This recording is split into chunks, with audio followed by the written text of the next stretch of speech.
The lithium market is defined by a dual supply structure: high-grade spodumene from hard rock and concentrated lithium chloride from brines. This structural difference dictates the entire global cost curve. Hard rock operations, primarily in Australia, require significant upfront capital expenditure from mining, crushing, flotation, and conversion plants, often resulting in higher initial capital intensity but faster ramp-up times. Conversely, brine operations, concentrated in the Lithium Triangle of South America, rely heavily on solar evaporation, minimizing energy costs but demanding vast land areas and suffering from long lead times, sometimes exceeding 5 years to reach production grade. The current marginal cost producer often shifts between high-cost Chinese converters utilizing imported spodumene and specific high-altitude brine projects facing operational constraints. Understanding this cost curve is essential for predicting future supply shocks and pricing floors. Hard rock lithium, typically mined as spodumene concentrate at 6% lithium oxide, requires thermal conversion to battery-grade lithium chemicals. The mining phase involves conventional open-pit methods, followed by dense media separation and flotation to achieve concentrate purity. The major cost driver is the downstream conversion process, which involves roasting the concentrate at over 1,000 degrees Celsius, a highly energy-intensive step. This conversion is often performed in China or increasingly co-located near the mine site to capture value. Capital expenditure for a fully integrated hard rock mine and conversion facility can easily exceed $2 billion. Operating expenses are dominated by reagent consumption, energy for roasting, and labor, making hard rock sensitive to global energy price fluctuations.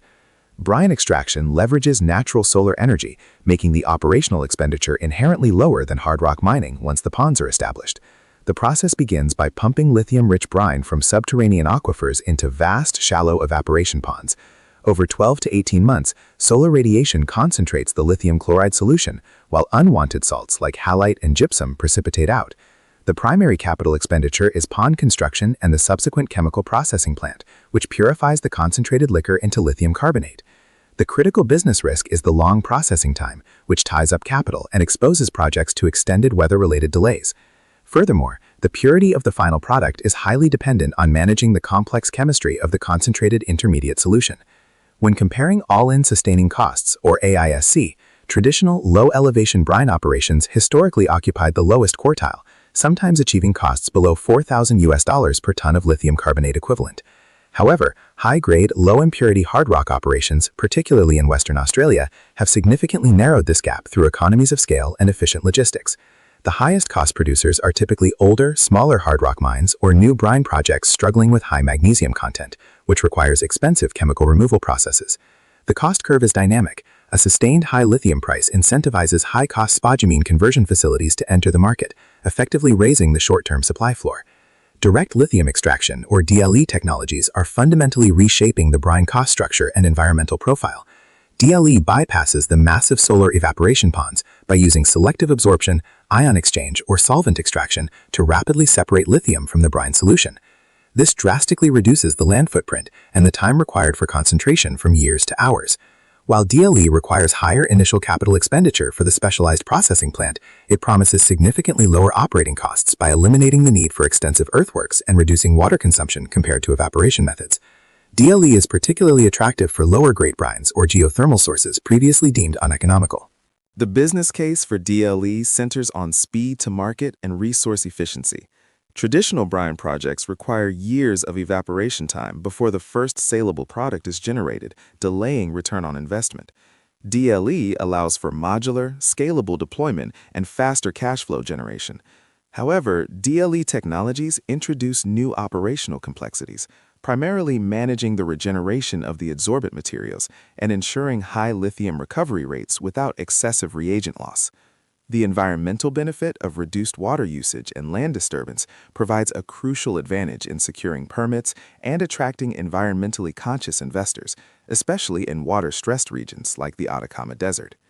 The end product dictates the required purity and thus the processing cost.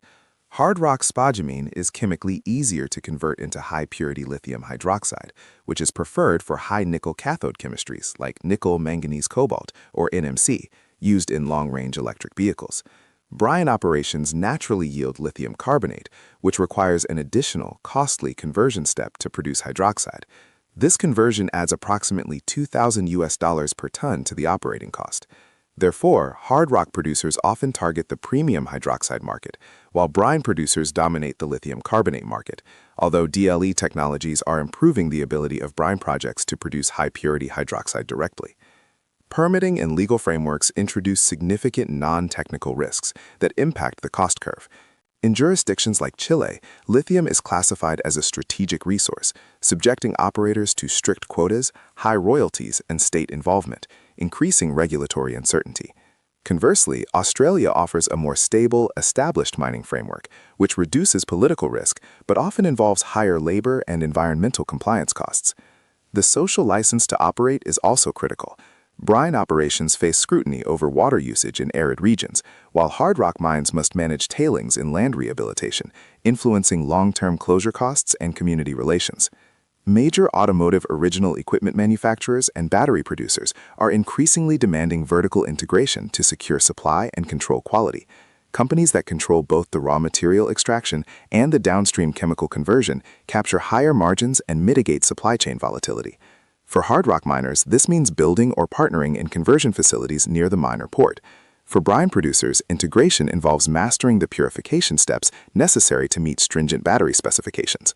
This strategic move shifts the cost curve advantage toward integrated players, penalizing pure concentrate or raw brine suppliers who are exposed to volatile intermediate pricing. The future cost curve will be defined by technological adoption and resource quality. High-quality, low-impurity hard rock will remain the fastest route to market for lithium hydroxide. However, direct lithium extraction is poised to unlock vast, previously inaccessible brine resources, potentially flattening the supply curve and lowering the long-term price floor. The ultimate winner is not a single technology, but the operation that achieves the lowest all-in sustaining cost while maintaining the highest environmental, social, and governance standards. Expect the cost curve to bifurcate, with premium hydroxide commanding a persistent price differential over standard carbonate.